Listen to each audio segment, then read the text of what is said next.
I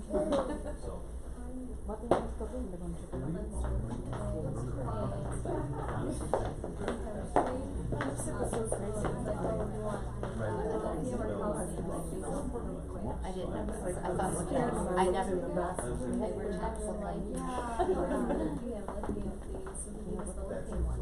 I turned her and is that even I'd rather eat a bag than drink milk. I was like, I'm sure.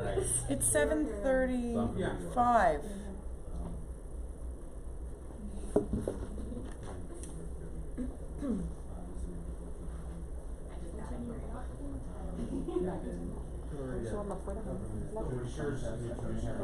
Yeah. And I would say, okay, so is it okay if people just move forward a little bit just so it feels like, you know, and that way when people come in they can just be in the back. That's good, you're in a good spot, yeah.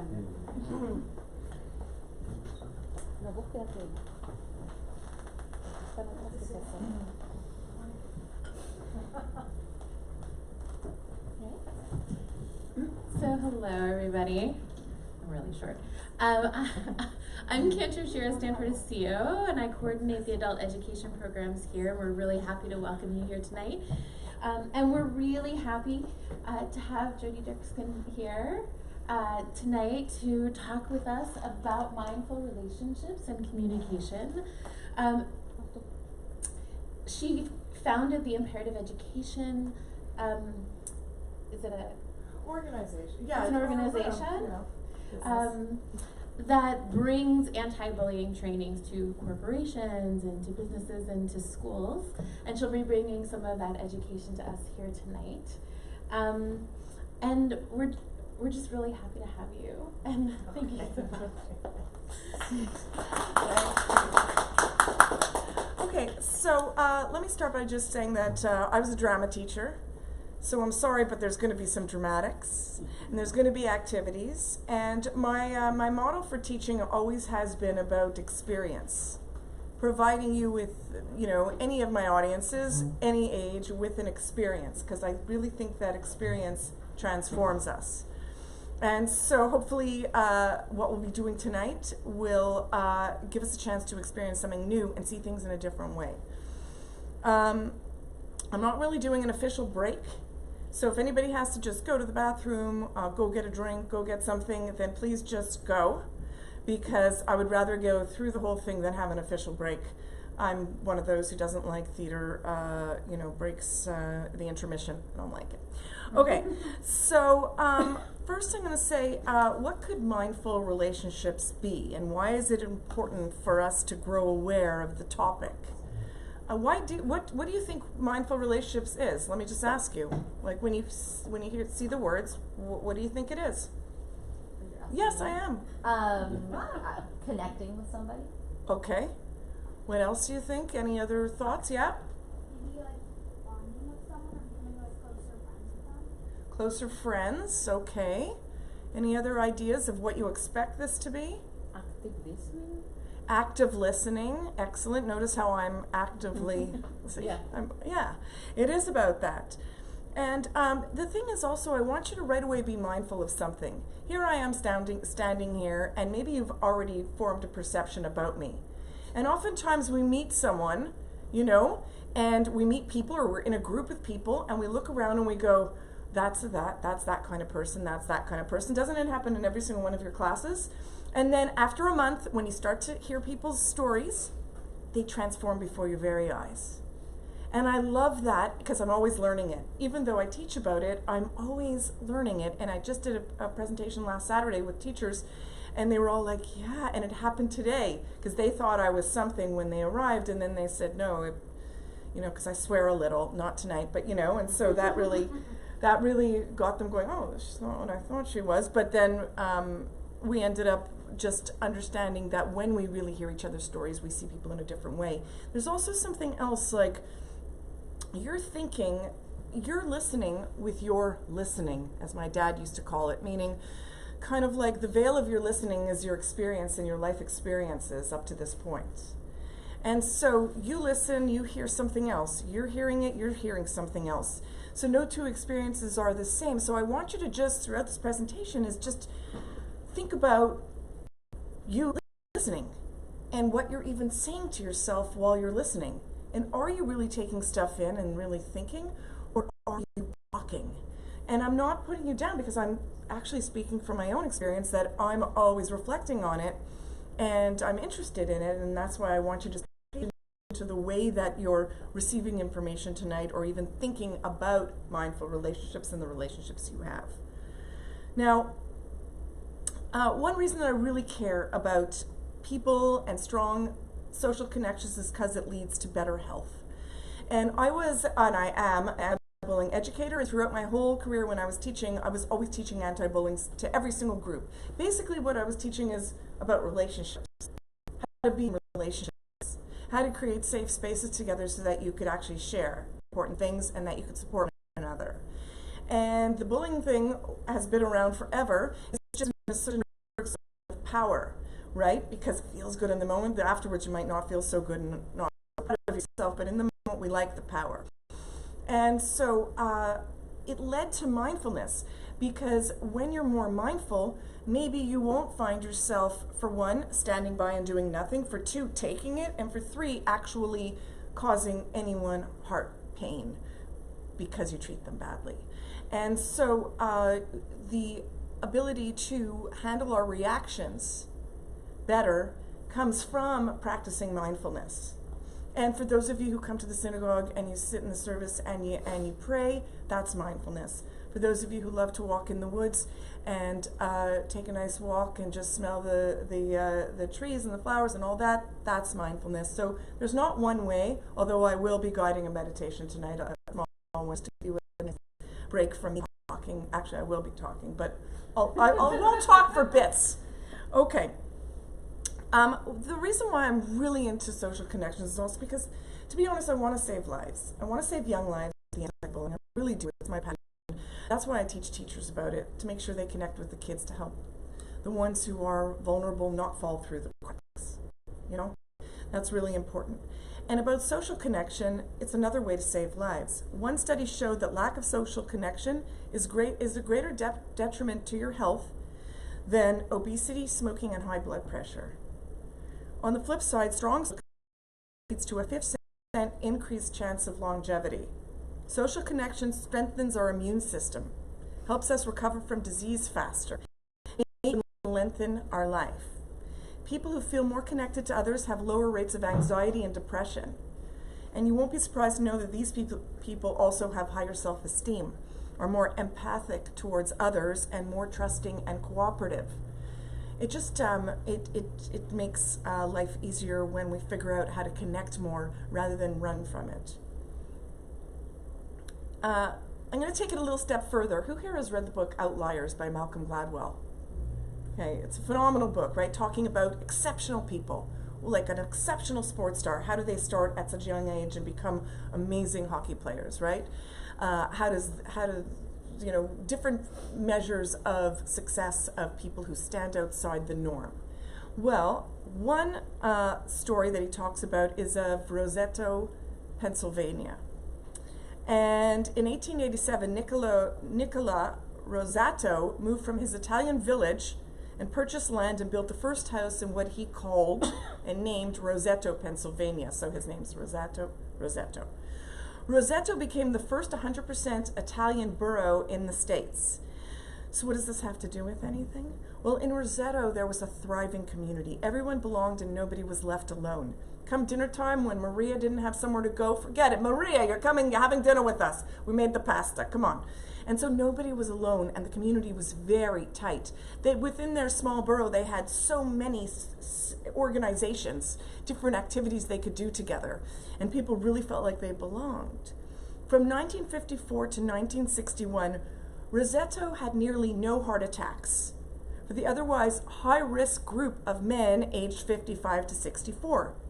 These statistics were at odds with the rest of America, where heart disease was really on the rise, and most men were really dying quite early of it. So in Roseto, they smoked, they drank wine, they ate pasta and bread.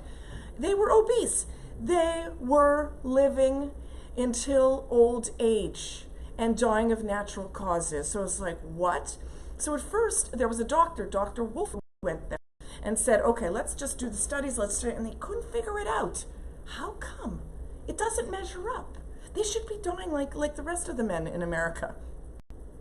So he then brought in behavior, like social scientists, and they started looking at the community. And what do you think they realized? I mean, obviously, I'm leading you to it right now. What did they Rosetta live longer? Relationships. Yeah, you were going to say. And like, because I think because they're like so social and they're like so close, a really close community, and that's what it helps.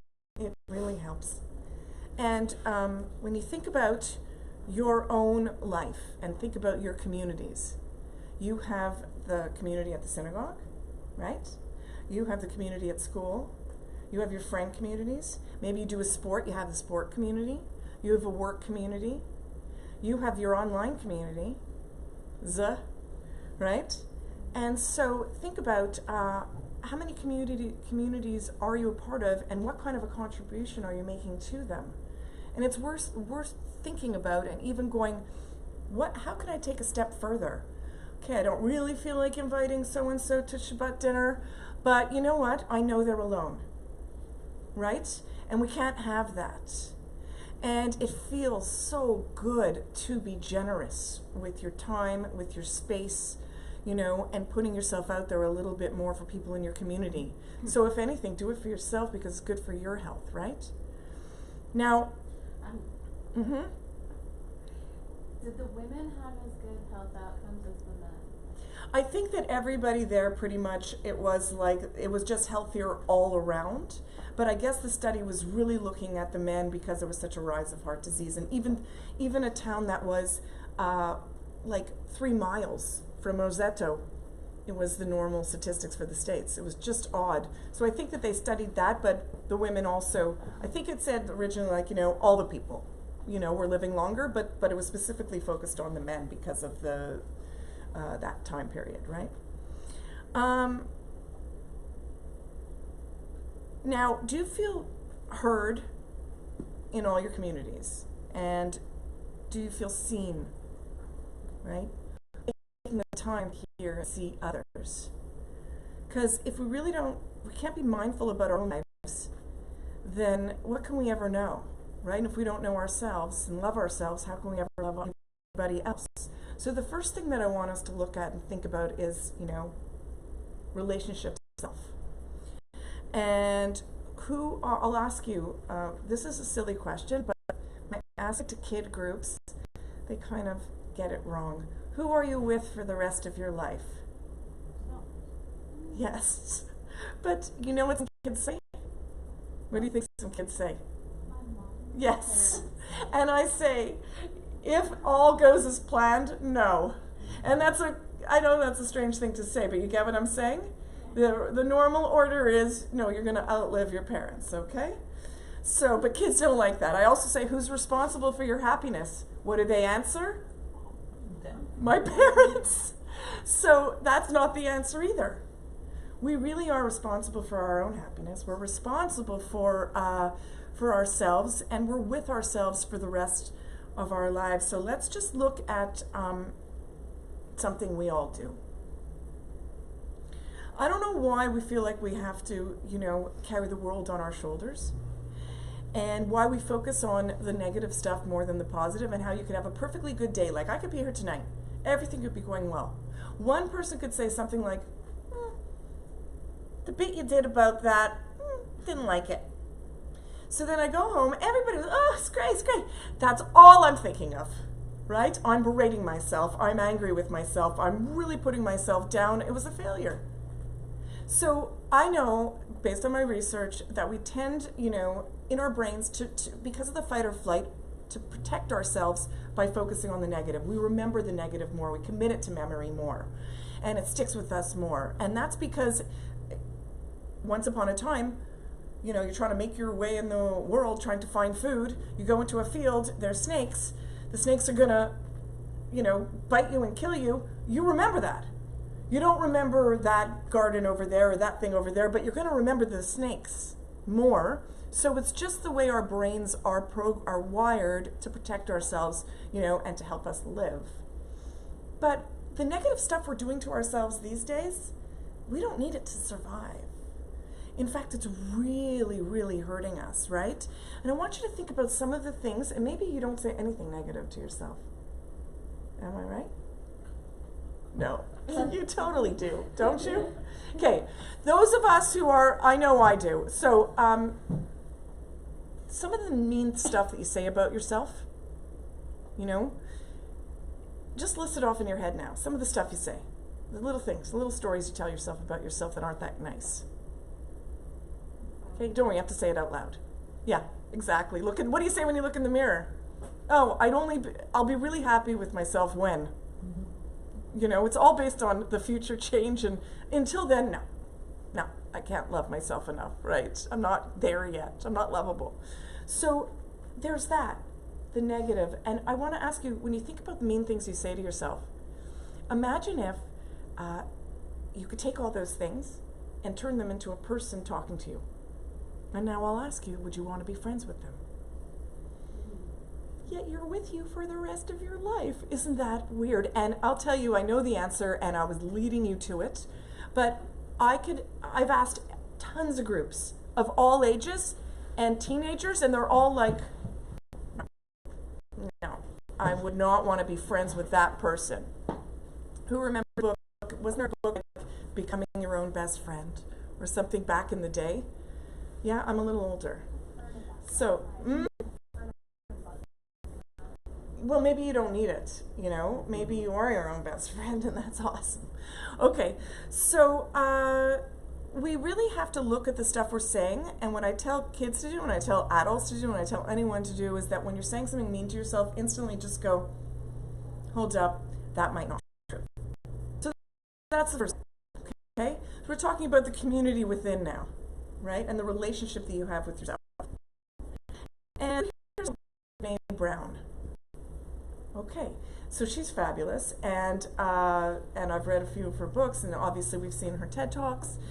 And here's a quote, and here's the thing, and in preparation for choir, how about we all read this out loud together? Daring greatly, the courage to be vulnerable. It means to show up and be seen, to ask for what you need, to talk about how you're feeling, to have the hard conversations. And, you know, as outgoing as I am, whenever I have to have a hard conversation, it weighs heavily, right? Something's bothering me. It's never easy, and I'm very outgoing, so I can't even imagine what it's like for an introvert to have to express themselves when it's a really difficult conflict and when you've been hurt. So vulnerable really is the way to go, and I often tell teachers, don't be afraid to be vulnerable in front of your students. They really appreciate that because it allows them to be vulnerable. It opens us up to one another when we don't show a perfect self. You know, I don't tend to befriend people whose lives are completely perfect. I tend to befriend those who sometimes need me and sometimes go, today was a crappy day and I want to talk about it, you know, or there's something really bothering me and I don't know what to do. We all want to be of service. Now, what we're going to be doing today might not make everybody comfortable, right? But even though we really want to protect our children from pain and discomfort, learning is not comfortable. And whoever made you think that learning was comfortable, I don't know, they're not telling the truth. When I had to learn what X was in algebra, it took me 3 months to finally realize that X was just the number that I still can't even explain it. But let's just say that when it did dawn on me what it was, oh, the clouds parted, I felt great, and I had learned. Had I not gone through that difficult time of not knowing, I would not have really felt the elation I felt when I finally got it. So I want to just jump into now some exercises, and what we're going to do, we're just gonna talk. You don't have to sit up straight right now. It's okay. This is just what I get people doing, and this is really important because it doesn't always happen. And that is, I'm gonna get you to speak uninterrupted. But what we'll do is, you know what? I kind of want to shake it up here. Can we just, because there's not many people, can we make the room now into a horseshoe shape so that everybody could see each other? Can we just do that quickly? So everybody up, and let's just move. So we start here, and then, in a half circle. Forget about these chairs. Let's just move these away.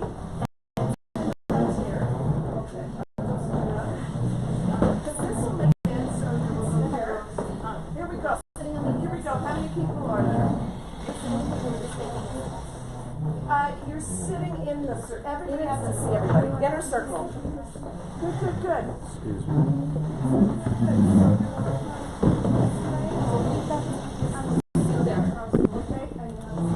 Okay, I'm going to put this here. Sorry. There you go. Okay. Thank you. Now, I don't want any no chairs in front of me. So this is the way it's going to be. All right. This is better for me. I like to do it this way. Okay. Please, everybody move in